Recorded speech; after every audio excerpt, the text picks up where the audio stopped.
The looming debt trap.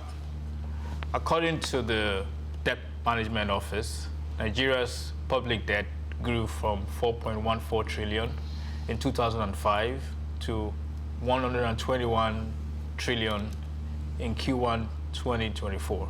This is an increase of over 2,800% in 20 years, as against 127% growth in revenue over the same period. Of this amount, 111 trillion is owed by the federal government, while 10 trillion is owed by subnationals. Our debt to GDP, which was at an all-time low of 8% in 2007, is now approaching 50%. Many experts will unanimously agree that there's nothing wrong with taking debt. They'll point at countries with a debt to GDP ratio of over 100%, like the United States, Japan, the United Kingdom, and France.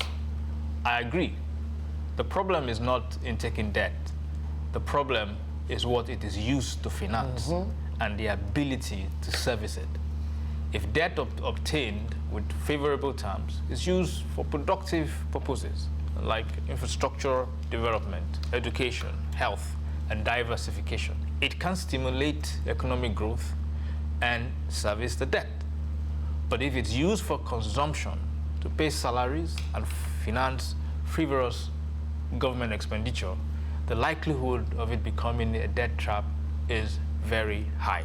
Therefore, the real issue is about debt sustainability and not debt accumulation. So there lies the challenge. Is Nigeria's public debt sustainable? To answer that question, we need to analyze how much of our income we are using to service the debt. So according to the DMO, Nigeria spent 7.8 trillion on debt service in 2023 as against 3.52 trillion in 2022. This is an increase of over 120% year on year, representing over 80% of federally collectible revenue in 2023. There is no way this can be deemed sustainable, even though our debt to GDP is still considered moderate compared to others.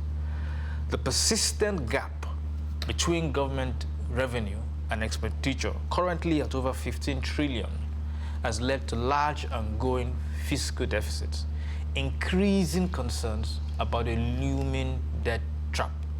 To avoid this trap, we need to do three things. Number one, increase public revenue. Number two, reduce public expenditure. And number three, start exploring debt restructuring options. If only the politicians will get the message.